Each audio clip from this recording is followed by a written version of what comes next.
Yo creo que nosotras creemos que otro mundo es posible, pero a veces creemos también que otro mundo ya está instalado en nuestras ONGs y nos cuesta ver que es más un deseo que una realidad, que es más un mito que una realidad, ¿no?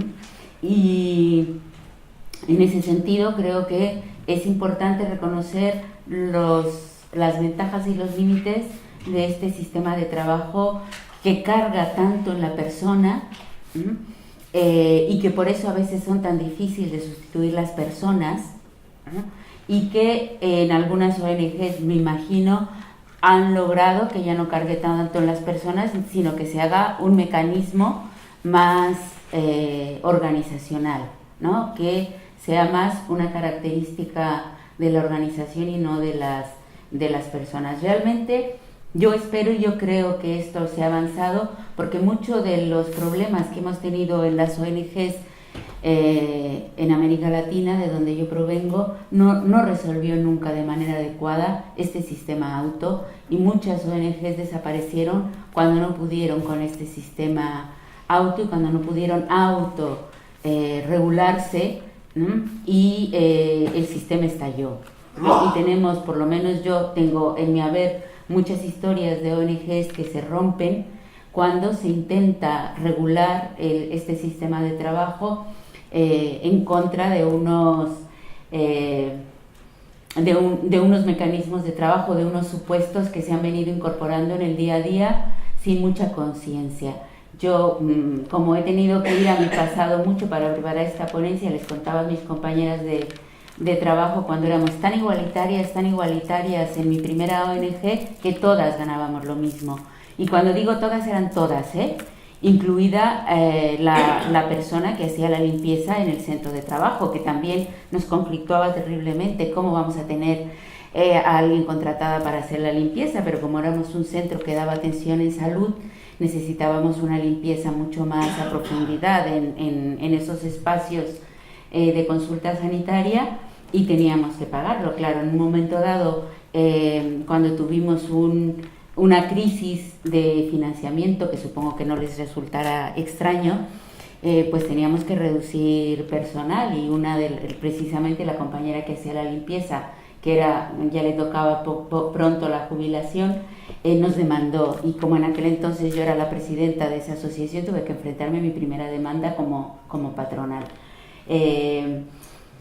Que no llegamos a juicio porque el salario que ella ganaba era tan alto en comparación con el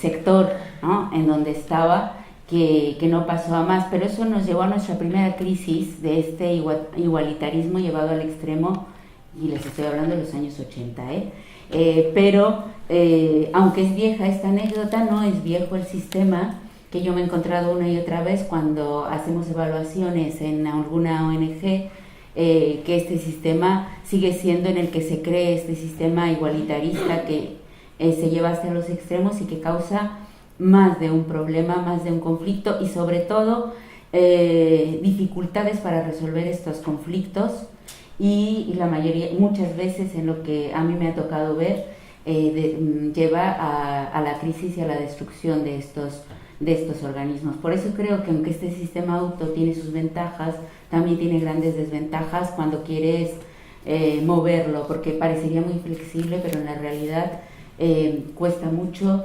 movilizar a un sistema más regulado cuando has tenido o has funcionado mucho desde el sistema autónomo, autorregulador, autosuficiente y autocrítico. Siguiendo el desarrollo de esta idea, cuando estamos en espacios mixtos, tenemos una cultura de trabajo que se desarrolla desde este sistema auto, y cuando se trata de empezar a valorar, ¿quién valora y cómo se valora? Por cuestiones de trabajo y también de edad, hay que decirlo, pues me ha tocado para hacer algunas evaluaciones de las ONGs de América Latina para algunas ONGs de estas tierras. Entonces, situarte como evaluadora, situarte como externa y situarte con elementos que llevan a cuestionar y a poner criterios de evaluación Nunca ha sido muy fácil y además yo he dejado de hacer esta tarea porque he dejado de creer en ella, ¿no? Básicamente porque nunca nos hacen caso a las recomendaciones de quienes evaluamos, ¿no? Y yo les solía decir en la última evaluación, se los tengo que decir porque me pagan por hacer esto, pero sé que no lo van a tomar en cuenta, pero la van a pasar mal, ¿no? Van a estar muy mal en esta ONG. Se enfadaron muchísimo conmigo, una pierde amigas en esta tarea de evaluación. No llegó ni a un año después, me decían, tenías razón. Yo decía, si no quiero imponérselo, es la razón desde la experiencia. Cuando se trata de crear mecanismos reguladores, y ya protocolos digo mucho, sino solamente mecanismos reguladores de algunos aspectos en sistemas que no están acostumbrados a ellos, es un problema realmente serio, porque se trata de un cambio de cultura organizacional profunda, ¿no?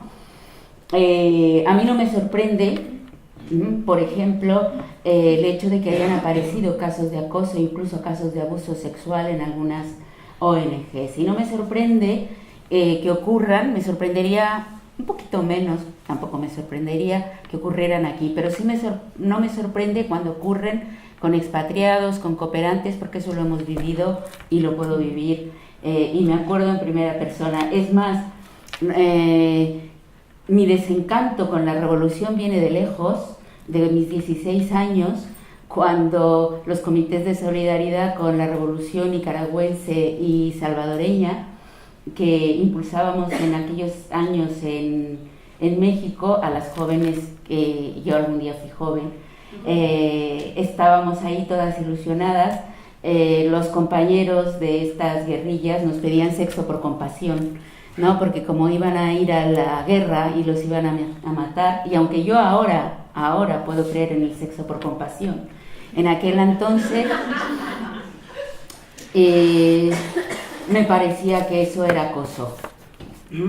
Y cuando algunas ingenuas dijimos a nuestros responsables que esto no nos gustaba, pues fuimos invitadas a que o cumplíamos o abandonábamos los comités de solidaridad. Bueno, yo los abandoné, ¿no? Y con ello también una crítica a todo lo que es la cultura de la izquierda revolucionaria que ha impregnado tanto a las ONGs, y luego me desarrollaré más alguna de estas ideas, ¿no?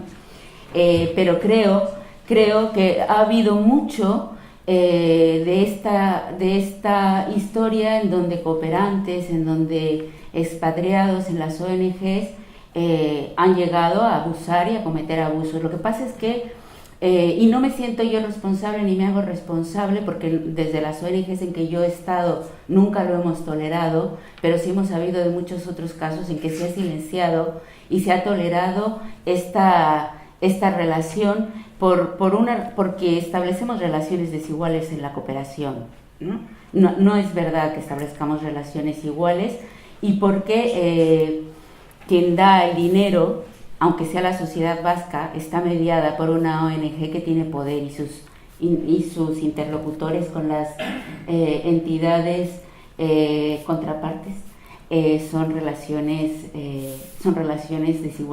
no igualitarias, jerárquicas, que creo que entonces, yo siempre me he preguntado, en algunas ocasiones se los he preguntado a amigos con los que he tenido más confianza, que me expliquen esa escisión, cómo pueden acosar a mujeres cuando atraviesan el océano y luego regresar aquí y ser los mejores. A mí me cuesta entender esa dicotomía, nunca me han explicado bien, no me han convencido sus explicaciones. Algunos me explicaban que es que el ambiente de allá es mucho más tolerable al acoso que el ambiente de acá, el ambiente masculino, hablo. Y me decían, es que cuando vamos allá a hacer evaluaciones, a dar cursos, a dar seguimiento de proyectos, nos encontramos con un ambiente que normaliza mucho el acoso y no nos podemos sustraer a él, a ese ambiente. Bueno, lo pongo en duda, no su palabra, sino la capacidad que tienen para sustraerse o no sustraerse. El caso es que, como no creo en esa escisión cuando se cruza el océano, creo que alguna de esas conductas que se permiten con las mujeres de las ONGs, socias, copartes o contrapartes, como queramos decirlo, Luego es verdad que cuando se viene de vuelta igual se guarda en algún compartimento, pero ahí está, no desaparece, está guardado por algunas presiones, por algunas convicciones también de lo que no se puede hacer aquí. Eso lo he visto mucho también cuando trabajamos con algunos hombres migrados que están aquí y que saben que no pueden hacer aquí. Y no lo hacen porque saben las consecuencias que significaría hacer cosas aquí, ¿no? Tener ciertas conductas de agresión o acoso hacia las mujeres, y no necesariamente por convicción. Y yo ahí dejo la duda, hasta dónde llega la convicción propia y hasta dónde es el ambiente el que posibilita el desarrollo de esas conductas de acoso y de agresión. Desde luego, cuando conocemos estas noticias, insisto, a mí no me sorprenden. Las he visto, las he vivido, las he denunciado, las hemos peleado, las hemos perdido muchas veces también, y con ellos los financiamientos que daban lugar a esta relación, pero por lo menos desde algunos lados nos ha parecido que no era de recibo aceptar estas conductas en algunos de los cooperantes expatriados o representantes de las ONGs. Y subrayaba este artículo del periódico porque a veces esto de la más estricta confidencialidad para proteger a las víctimas es la más estricta confidencialidad para protegerlos a ellos, y para que no salga el nombre de quienes están acosando, ¿no? Yo no me creo que solo la confidencialidad implique la protección a las víctimas. Muchas veces las víctimas son las primeras que quieren decirlo y que no les importaría decir quiénes son. Entonces son las ONGs las que esta estricta confidencialidad la utilizan para proteger a quienes están realizando estas conductas. Yo creo, y esto me pasa mucho aquí, no tanto allá, que hay muchas explicaciones que nos permiten respirar tranquilamente y que yo le he resumido con el aquí no. Aquí no hemos tenido ninguna denuncia, aquí nunca hemos activado el protocolo, aquí hemos actuado en tonterías que no eran acoso, aquí estamos muy sensibilizados con el tema, aquí de tener un caso actuaríamos sin ninguna duda. El caso es que yo nunca, y subrayo el nunca, he ido a una asociación que diga aquí pensamos que podemos tener algún caso de acoso sexual o sexista. Es verdad que me faltan muchas de las que ustedes representan por conocer, pero hasta ahora las que conozco, la respuesta es aquí no. Pero esta negación es de las ONGs, es de las entidades de la administración pública, es de las empresas privadas, es de la universidad. O sea, yo siempre pienso, los acosadores, ¿dónde están? Tenemos que empezar a hablar de los acosadores fantasma, ¿no? Porque no están en ninguna parte. Y es verdad, no están en ninguna parte porque no se reconocen, no se reconocen como acosadores, en tanto que las mujeres nos reconocemos como acosadas. Y ese es un primer elemento que creo que tenemos que tener mucho en cuenta. Nunca agradeceré suficiente a la anterior técnica de igualdad del Ayuntamiento de Guecho, que me permitió trabajar con hombres. En el contexto de la Escuela de Empoderamiento, cuando varias técnicas que llevaban ya muchos años haciendo escuelas de empoderamiento se plantearon, ¿qué vamos a hacer con los hombres? No los podemos echar a la ría todos, ¿no? Igual algunas lo pensamos en ciertos días, pero no es deseable, ni sale del pensamiento a la acción. Y algunas de ellas hicieron grupos de hombres y estuvieron preguntando entre quienes dábamos cursos de la Escuela de Empoderamiento para Mujeres, y nos animábamos. Bueno, como yo soy un poco kamikaze, dije que sí, que me animaba a dar a dinamizar estos grupos, pero ciertamente para hacer la dinamización de grupos exclusivamente de hombres, y eran hombres todos sensibilizados, algunos de ONGs que estaban allí, tuve que hacer una tarea que después les explicaré de dónde la he sacado, de perder interés en lo que ellos me dijeran, y perderles, de quitarles la autoridad y dármela a mí, que es un proceso complicado para muchas mujeres.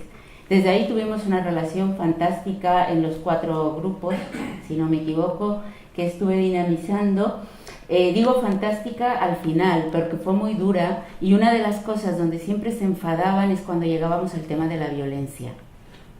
Siempre se enfadaban conmigo, algunas veces agrediéndome, luego pidiendo perdón, pero la propia dinámica era interesante, sobre todo porque ninguno de todos estos hombres se identificaba nunca como agresor. Y claro, al ponerles yo no los ejemplos más evidentes de golpes, violaciones masivas, o sea, esos que nos presentan las películas que abordan estos temas, había alguna película icónica de Tierra de Hombres, donde vimos esas situaciones de acoso, que ya no están para esas épocas, nos sirvieron porque se denunciaba y se ha avanzado en algunos lugares, creo que aquí, sobre este tipo de acoso. Al no mostrarles eso, sino lo que tiene que ver con la interacción cotidiana, ¿no? En donde se van deslizando situaciones de privilegios que se dan por hecho, se enfadaban muchísimo. Se enfadaban muchísimo al grado de ser agresivos, porque ellos eran producto de la cultura del aquí no y yo menos, yo nunca, ¿no? Y al descubrir que en ellos había ciertos mecanismos que daban por buenos sus privilegios, primero se tenían que enfadar conmigo, es normal, luego espero que se enfadaran con ellos, ¿no? Porque estábamos sacando a flote cosas que no querían reconocerse. Yo creo que eso es lo que le pasa a muchos hombres hoy, de los que tenemos aquí también, ¿no? Que les cuesta identificar algunas de las conductas que hacen, como acoso, como agresión, como molestia, como inadecuado, y ahí también tenemos que tener claro que nos falta lenguaje, ¿no? Para poder... el lenguaje tiene mucho peso, y yo entiendo que para mujeres y hombres hablar del acoso, ¿no? Tiene mucho peso cuando el acoso se va constituyendo, ¿no? Con acciones, con reacciones y con un medio que lo fomenta o que lo para cuando inicia, ¿no? Entonces, esta cultura del aquí no, yo creo que no nos hace nada bien para rascar qué es lo que sí hay, ¿no? Yo les invito a que hagamos una acción conjunta para eliminar la cultura del aquí no pasa, porque no es cierto, ¿no? Pasa, pero la negación nos protege, ¿no? Es un mecanismo, en este caso no solo individual, sino grupal, colectivo, no solo de una ONG, sino de las ONGs, que intenta verlo como aquí no nos pasa nada. En todos los casos en donde a mí me han llamado para intervenir porque hay alguna víctima de acoso, la primera reacción es, nos ha sorprendido un mogollón porque aquí no. Pero es lo mismo que dicen los vecinos en caso de un asesinato, ¿no? Aquí no puede ser, él nunca puede ser. Entonces, cambiar el chip y pensar que puede ser, yo entiendo que puede ser muy duro para hombres y para mujeres, ¿eh? Pero bueno, ustedes que son el sector más arriesgado de la sociedad, pueden hacerlo, porque lo veo más difícil en un ayuntamiento, en el gobierno, en las empresas, pero las ONGs, ¿por qué no? Han explorado muchas otras cosas y creo que pueden explorar el aquí no. Y que pueden además adentrarse desde las propuestas feministas que descubrimos. En aquí sí, y vamos a tratar de ver cómo se expresa, ¿no? este acoso en nuestras organizaciones. Permítanme, dejaré aquí esta primera parte de mi exposición, y permítanme hacer un poquito de salto en la historia y particularmente en mi historia. No soy yo ninguna de las que lleva esa, por si querían buscarles. Quería recorrer esta poca de historia porque el movimiento feminista, y siendo autocríticas y críticas, en los primeros años del movimiento feminista hicimos un trazo grueso de lo que era el acoso, ¿no? Y estamos en un momento creo que de reflexión desacompasada, porque siguen conviviendo las expresiones más brutales de la violencia con expresiones mucho más sutiles, con lo cual cuesta hacer este tránsito por ir del trazo grueso al trazo fino de lo que es el acoso. Pero estamos intentando hacerlo. Y quería rescatar mi propia historia, porque ya en aquellos años yo formé parte de la primera ONG que existió en América Latina, que se fundó en el año 65 por una monja belga, y que se formó precisamente porque un muy conocido, Iván Ilich, que estaba ubicado en México, ella estaba harta de lo que pasaba en esas asociaciones, en esas épocas y en esas asociaciones. Y Betsy Holland fundó CIDAL, esta primera ONG que nos denominamos feministas. No soy tan mayor como para haber estado en la fundación. Soy de la tercera generación de este grupo, que por cierto también en su segunda generación era liderada por una vasca, migrada a vasca mexicana, y que siempre hacíamos un poco de bromas de que cómo ella se había ido allá y se había instalado en México, y a cambio yo me había venido acá y me había instalado en Euskadi. Pero más allá de estas historias, lo que quería señalar es que cuando nosotras empezamos a trabajar desde CIDAL todo el tema del acoso y la cultura de trabajo, tuvimos a veces enfrentamientos no siempre muy amables con el movimiento feminista, de manera que, por lo menos en América Latina, la relación entre movimiento feminista y ONGs no siempre ha sido muy amorosa. A veces ha sido incluso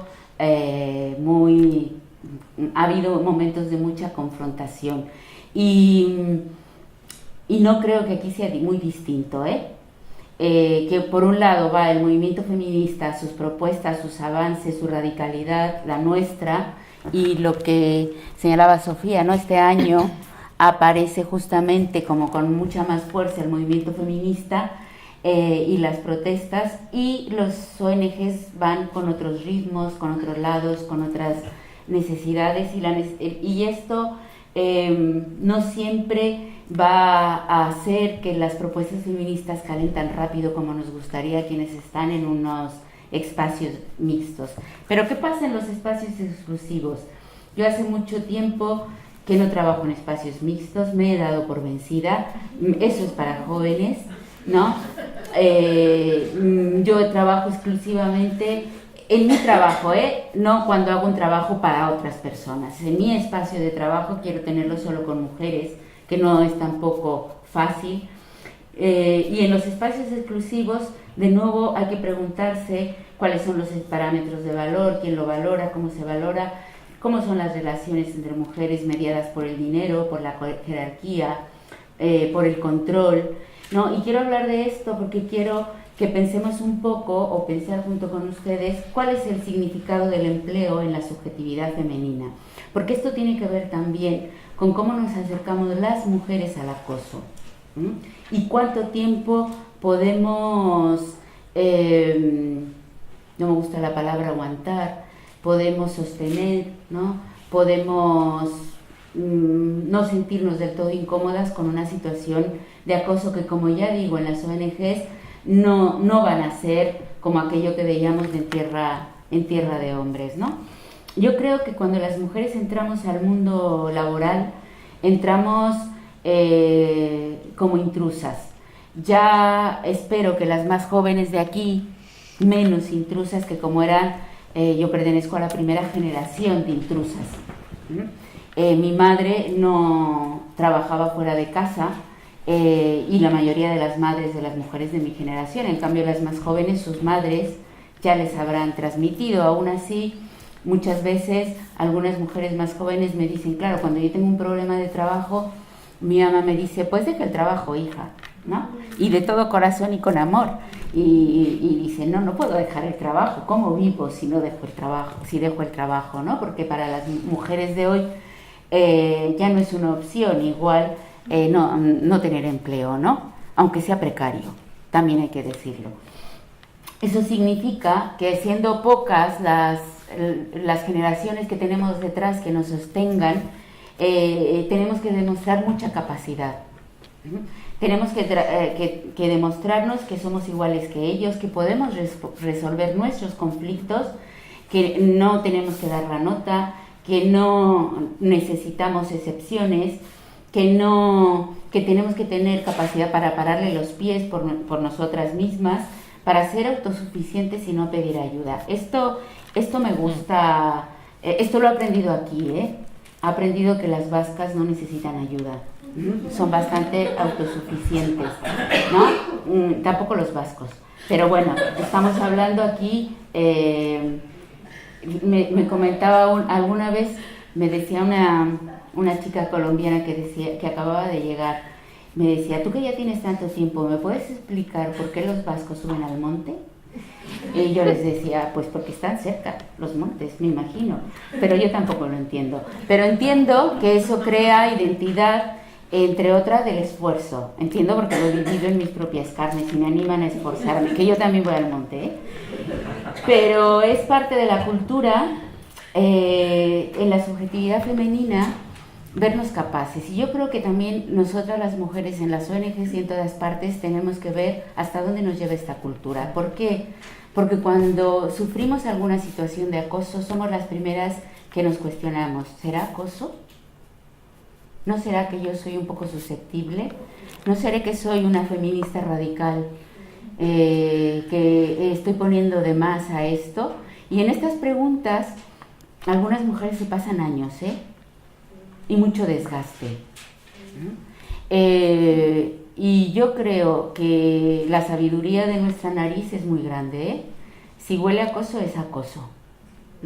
Si me molesta, es algo que tenemos y tenemos que tratar de incidir las mujeres, no en hacer como que eso no me puede pasar a mí porque yo soy feminista y eso no me puede pasar a mí, sino en ver cómo desmontamos la cultura que nos hace que seamos capaces y que tengamos que resolverlo por nosotras mismas, ¿no? Y cómo pedimos ayuda. Yo realizo una profesión de ayuda realmente difícil en este país, que no se pide ayuda, pero cuando se pide ayuda, lo que yo he notado siempre es que te dicen, pero yo he intentado resolverlo, y yo creo que lo intentamos resolver siempre, pero yo no soy una víctima, y ahí ya empezamos a tener una disonancia cognitiva de qué es ser una víctima, que aquí se ha asociado ideológicamente bastante con una característica de la personalidad, más que con una situación de realidad, ¿no? Entonces, leernos víctimas a las mujeres de algo que no hemos hecho más que estar allí, nos cuesta mucho trabajo aceptar eso y por tanto pedir ayuda y por tanto pelear contra nosotras mismas y el significado que tiene el empleo y la capacidad. Somos capaces, lo hacemos súper bien, está demostrado en innumerables investigaciones que nos exigimos mucho más porque la sociedad nos pone en cuestión todavía, y que en este sentido una parte importante que a mí me parece para desterrar el acoso de la cultura organizacional de las ONGs es combatir la idea de que las mujeres debemos hacer todo lo posible por resolver y por pararle los pies. Si él lo hace, si él hace alguna conducta de acoso, no somos nosotras las únicas que tenemos que pararle los pies, pero como estamos educadas en que no tenemos que dar la nota, lo intentamos y lo hacemos. De manera que cuando damos la voz, damos la alerta a otras compañeras o a nuestra organización de situaciones que nos están incomodando, ya hay demasiado sufrimiento acumulado y sobre todo, y es lo que más me preocupa, hay una distorsión cognitiva de las mujeres de qué es lo que está viviendo. Alguna mujer me decía, ¿no?, que después de estar sufriendo un acoso brutal por parte de su jefe, que cuando él le llamó a su oficina y le pidió perdón, fue cuando ella se dio cuenta que estaba siendo acosada, con el reconocimiento de él. ¿Por qué? Porque ella no se validaba lo que ella estaba sintiendo, y además era un caso que no tenía nada de sutil. que tenía expresiones bastante evidentes, y aún así a ella le costaba hacerse a la idea de que estaba siendo acosada. ¿Por quién era él y por quién era ella? Y hasta que él no le pidió perdón, cosa que era de la boca para afuera, no profundamente, no estaba él por reconocer lo que estaba haciendo, pero es el momento en que ella dice, entonces yo no me lo estaba imaginando. Se los cuento esto porque creo que nosotras necesitamos ese referente externo, y muchas veces ese referente externo de ellos. No nos basta el referente externo entre nosotras, porque entre menos identificadas estemos con la valía de las mujeres y con el feminismo, y nos parezca algo que no está en nuestra cultura, menos valor le vamos a dar a las voces de otras mujeres. Necesitamos que ellos los reconozcan, y si es una figura de autoridad, mucho mejor, porque es cuando vamos a reconocer que estamos siendo acosadas. Eso por lo menos me han contado, y lo he visto con muchas mujeres que han sido victimizadas y que han vivido situaciones de acoso. Por tanto, creo que este es un elemento que les invitaría a pensar en cómo nos enfrentamos desde esta subjetividad de yo puedo, yo debo ser capaz y yo no necesito pedir ayuda, ¿no? Cómo nos enfrentamos a las situaciones que nos molestan, aunque no sepamos o no queramos todavía ponerles el nombre de acoso. Paso al otro tema a tomar en cuenta, que son las relaciones de género dentro de las ONGs. Y aquí sí me voy a referir a la cultura de la izquierda, porque por lo menos aquí, no del todo, tampoco allá, pero buena parte de las ONGs más combativas, digamos, y allá también vienen de la izquierda, y por lo menos en mi experiencia, de la teología de la liberación, que es mucho más difícil que reconozca estos temas del acoso. Yo, un gran amigo vasco también, en mi vida hay muchos vascos y vascas, John Cortina, con el que trabajé los últimos años que yo estaba en El Salvador, teníamos muchos debates sobre el feminismo, sobre temas que tenían que ver con el feminismo, como la violencia, como el aborto, ¿no? Y era un hombre permeable a muchas de estas ideas, con mucha capacidad de diálogo, pero al final siempre me decía, es que cuando vuelan, vuelan, para referirme a su creencia en las brujas y en todo un mundo mágico en el que yo no creía, ¿no? Pero de todos modos, lo señalo porque la cultura de esta izquierda, por lo menos de la izquierda latinoamericana, está muy permeada también por la teología de la liberación, mucho más que por el feminismo. Y yo creo que también me animo, aunque ya dije de entrada mi desconocimiento de las ONGs, pero me animo a decir que también por acá ha estado muy mediada por alguna religión, porque por allá los mandaron a los más rojos, ¿no? A los curas, a los jesuitas más rojos. Y esta cultura de la izquierda, de los hombres y mujeres de la izquierda, lleven a esto que yo les hablaba, de los fantasmas, de yo estoy acosando. Si a nosotras nos cuesta trabajo decir yo estoy siendo acosada, supongo que a ellos les cuesta bastante más el reconocer que pueden acosar. Bueno, no conectado, pero lo que yo les quería mostrar aquí era cuando yo trabajaba en El Salvador en una asociación que se llama Las Dignas, que creo que igual a algunos de aquí les suena. Cuando tuvimos nuestra primera casa, con mucho debate interno decidimos que debía tener una puerta blindada. Y tenía una puerta blindada, una cámara de seguridad y vigilancia externa. ¿Por qué? Porque nos queríamos mucho y porque nos querían matar.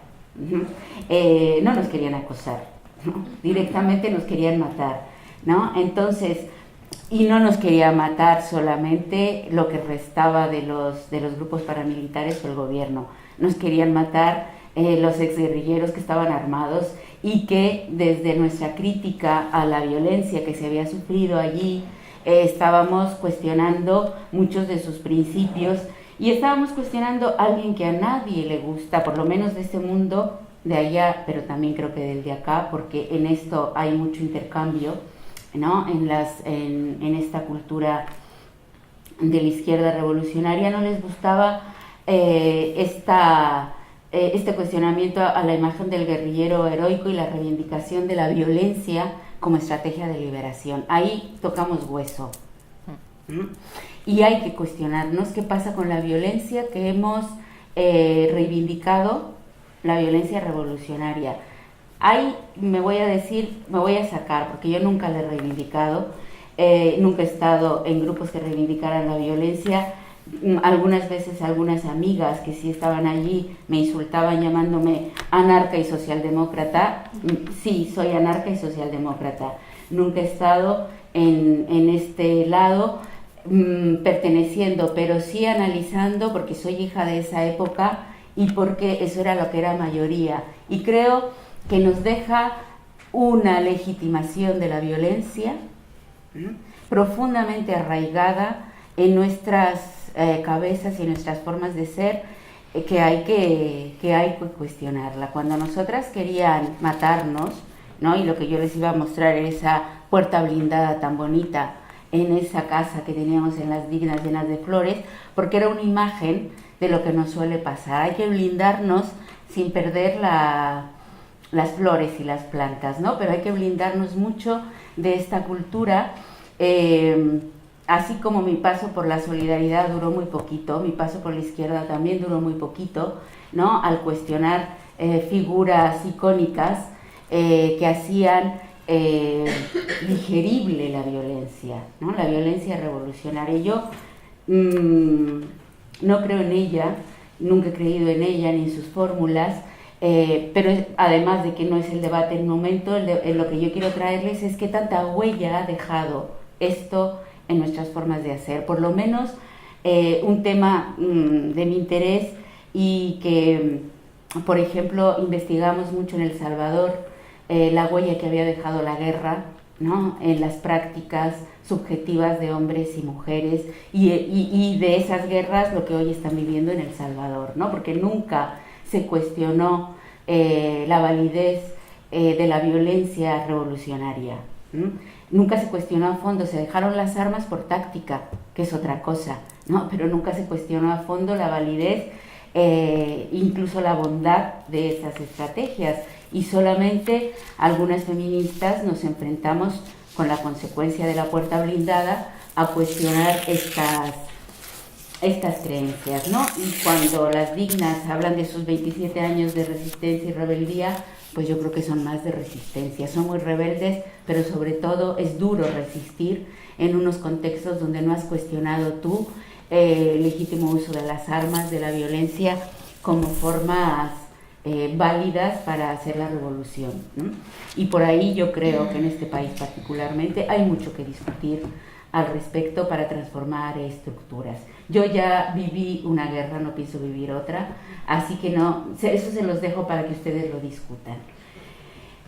Por último, quiero hablar de cómo empezamos a tratar los casos que tenemos intra, cómo les llamamos. Les hemos tratado de llamar micromachismos, pero hasta el mismo Luis Bonino dice que ya no le gusta el término. Si no le gusta a él, ¿no? Su autor, ¿por qué nos va a gustar a nosotras? ¿Y por qué nos va a ser útil? Hablamos de violencia normalizada, pero tampoco acaba de ser del todo preciso. La autora de Los hombres me explican cosas, explica procesos muy interesantes, ¿no? De qué es esto del mansplaining. Habrá que encontrarle traducción pronta, ¿no?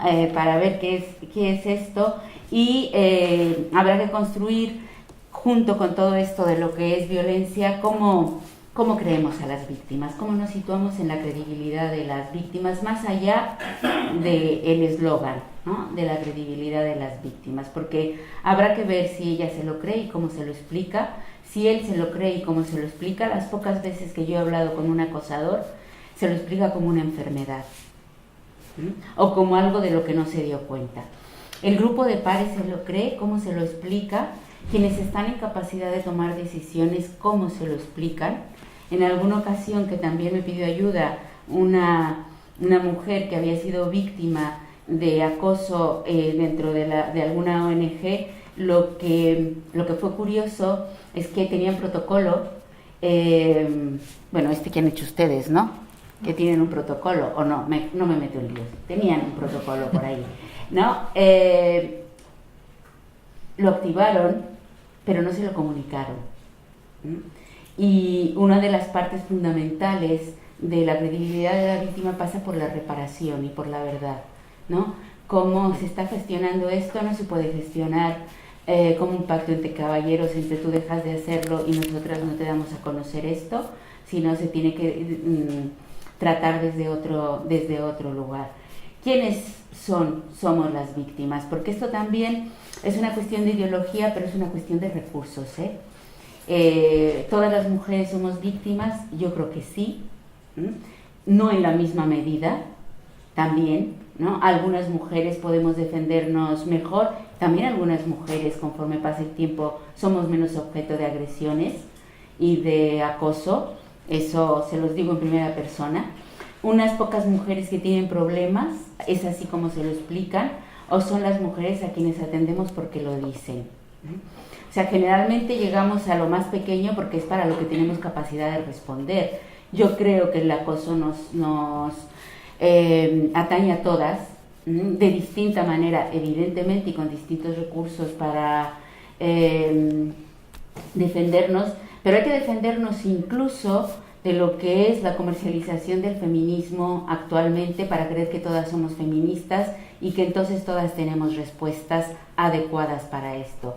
Al respecto, rescataba yo una imagen icónica de una amiga, ¿no? Que en su día fue muy transgresor este cartel, y veía cómo ahora se convierte en un eslogan de camisetas y de posturas sexys. Bueno, esta era solo como anécdota, pero quiero meterme menos anecdóticamente, en lo que serían las creencias y los símbolos de la cultura organizacional, porque ahí está metido esta normalización, o como queramos llamarle, del acoso.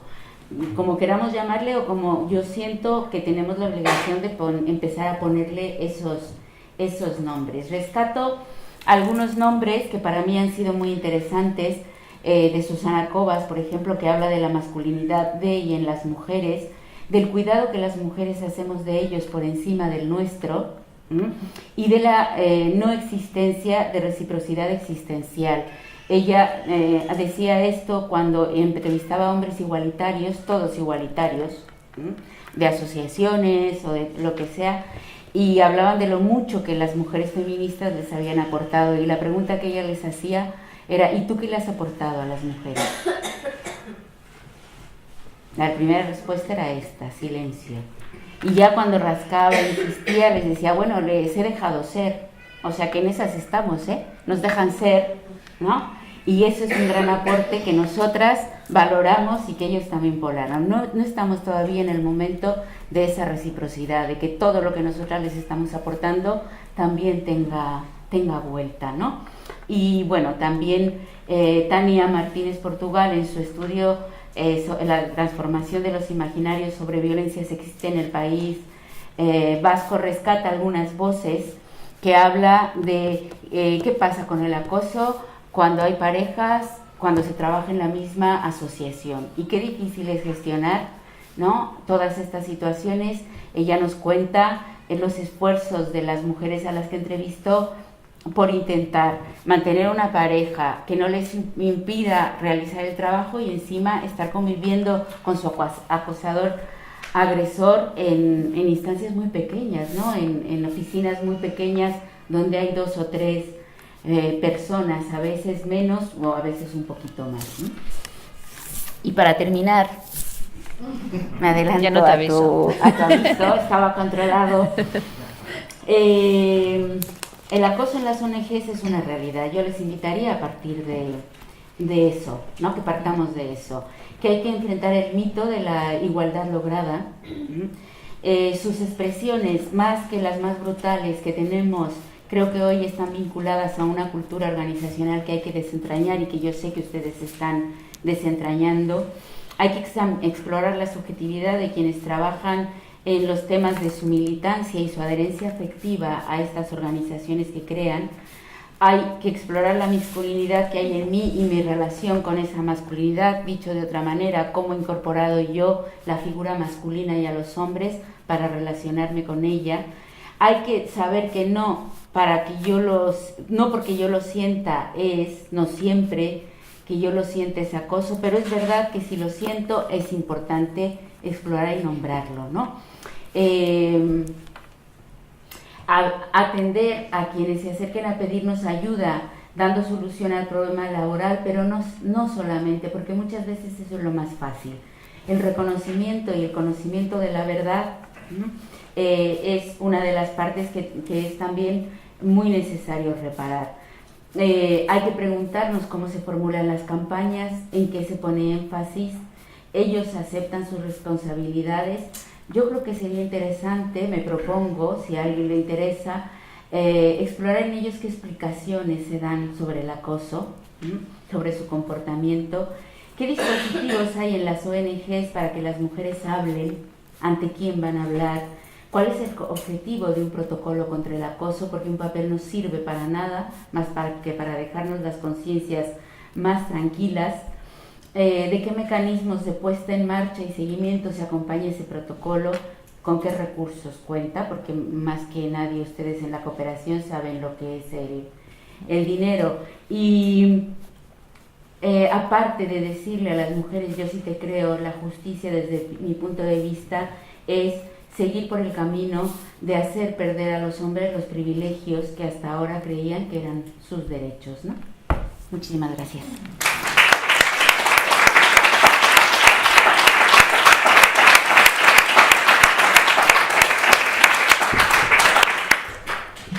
Gracias, Norma. Bueno, tenemos unos 10 minutos para preguntas. Aprovechad ahora que... Las complicadas las hacen por escrito. También.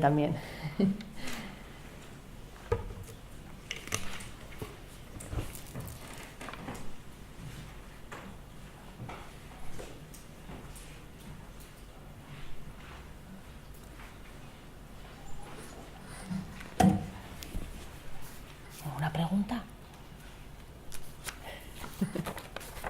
Yo creo que hay mucha hipocresía en el mundo político dentro de esta historia, ¿no?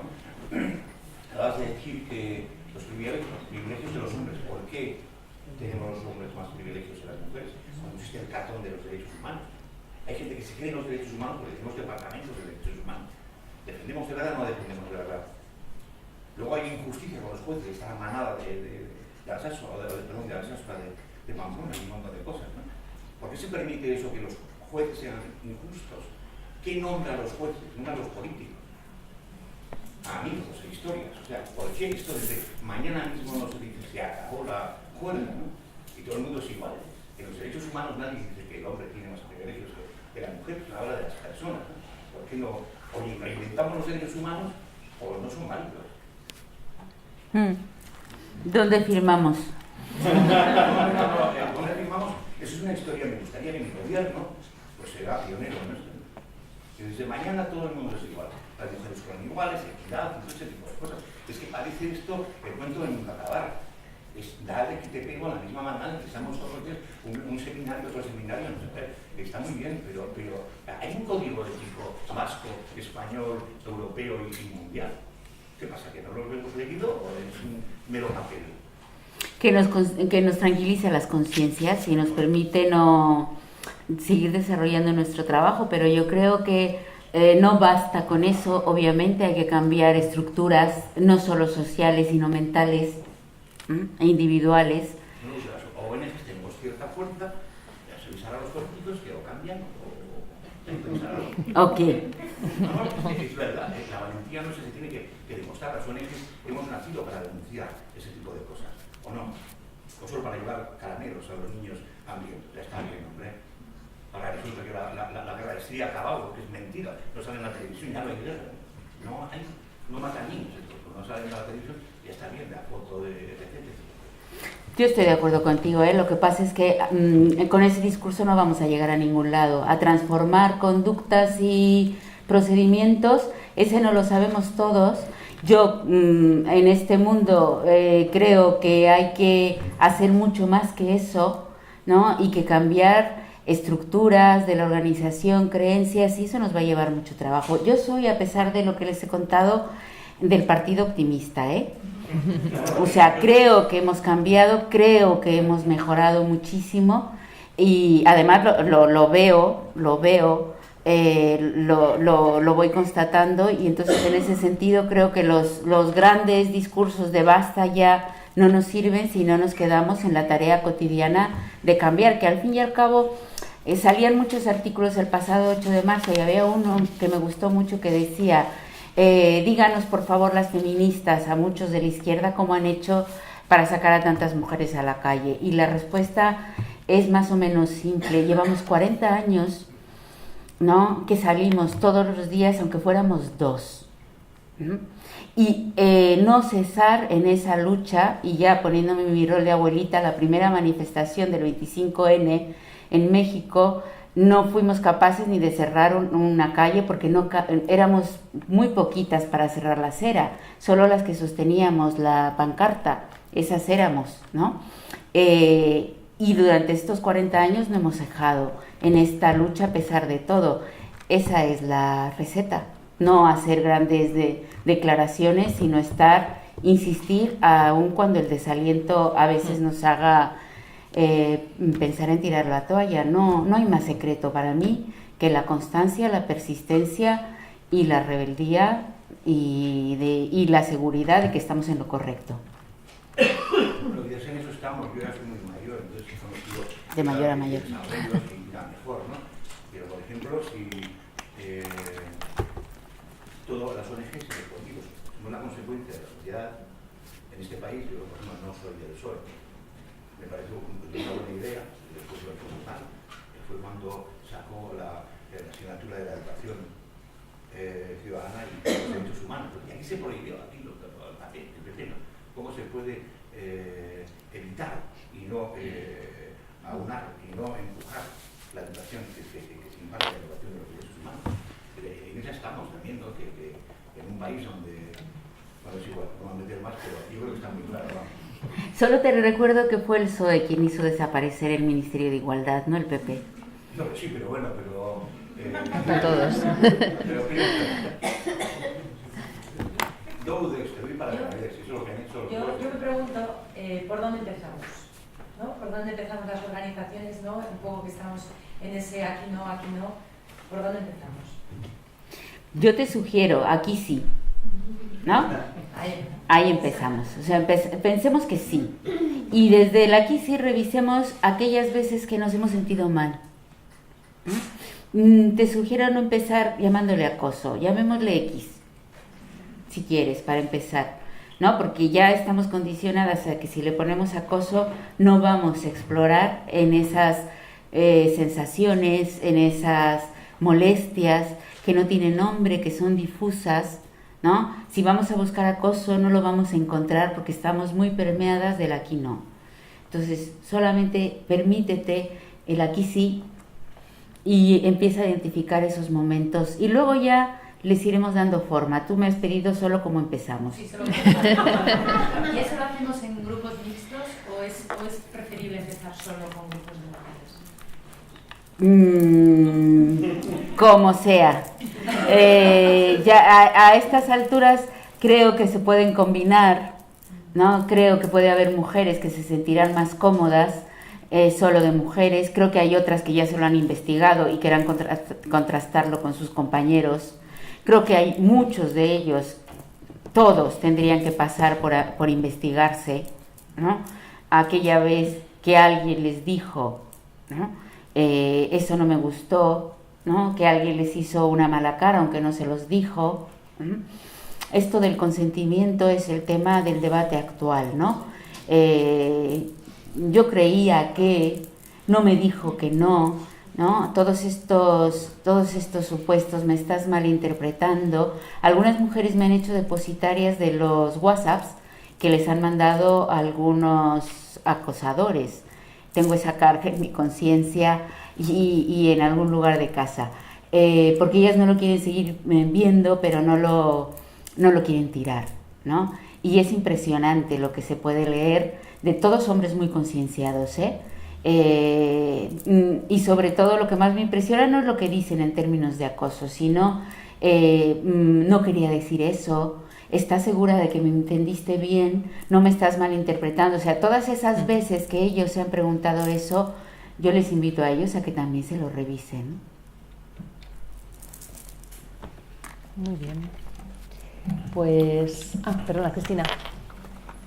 Sí, yo también estoy muy preocupada con el Aquino porque creo que va a traer cola, ¿no? O sea, al final en este tema me parece que resistencias explícitas es difícil que haya porque no es políticamente correcto con la que está cayendo, pero sí que creo que hay muchísima gente en el sector que está en el Aquino. Y bueno, avanzando en el tema del protocolo, una de las pocas conclusiones a las que llegamos, porque es bastante difícil, de eso sí nos hemos dado cuenta, concretar, es que vamos a necesitar un grupo de asesoras. Y ahí, pues, lanzarte una invitación pública. He salido con trabajo. Cómo has iniciado el tema, ¿no? Y yo creo que vamos a necesitar tu ayuda mucho y saber si esto es posible, si este tipo de servicios los contempláis. Como es una invitación laboral toda regla, luego hablamos. Es el tema el que yo me dedico, del que yo sé, es más, soy monotemática, no sé de otras cosas, ¿no? Y no quiero saber más, o sea, que todo lo que pueda contribuir a que no haya violencia contra las mujeres, como dice mi novia, yo no trabajo, predico, así que seguiré predicando.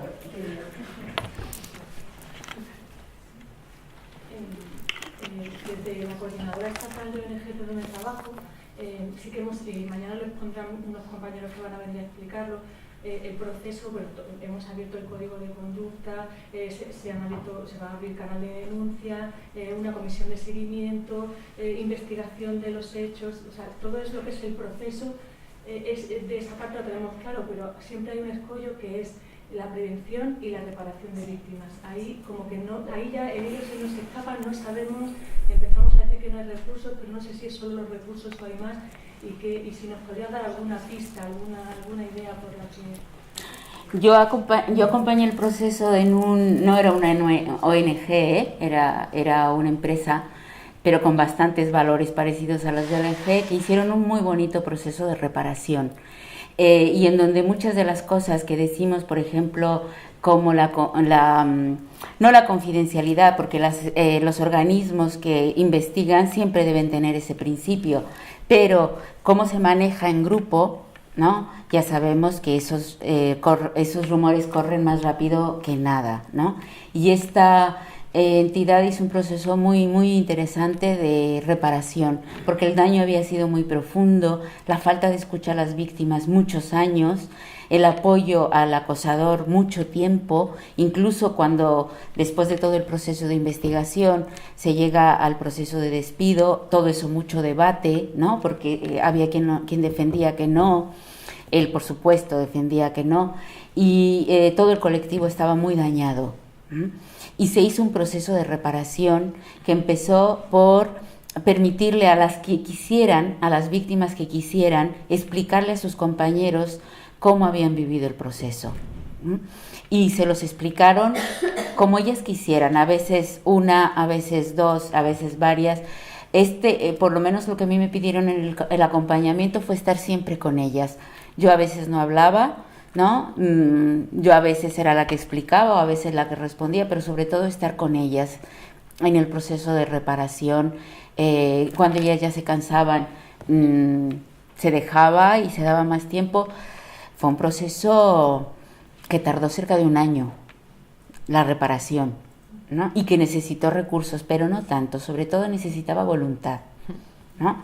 De hacer esto. Y la última vez que yo las vi, el ambiente era otro, se respiraba tranquilidad en esos centros de trabajo, porque eran varios donde había sucedido, se respiraba mucha tranquilidad, y desde luego una parte de lo más importante del proceso de reparación fue que los hombres, compañeros de trabajo de este hombre, reconocieran cómo su silencio o sus risas era lo que había mantenido en buena medida la posibilidad de que él siguiera acosando, ¿eh? O sea que se puede hacer, es necesario, es una voluntad y es lo fundamental. No es el proceso no termina con la sanción, sino en cómo reparamos, ¿eh? Y cómo reparamos también tiene que ver con cómo prevenimos, porque después de ese proceso de reparación han prevenido, por lo menos en esa entidad, muchas otras situaciones de acoso que estaban larvadas porque el acoso estaba normalizado y sostenido por la complicidad de ellos y de ellas, ¿eh? De algunas ellas y de todos ellos.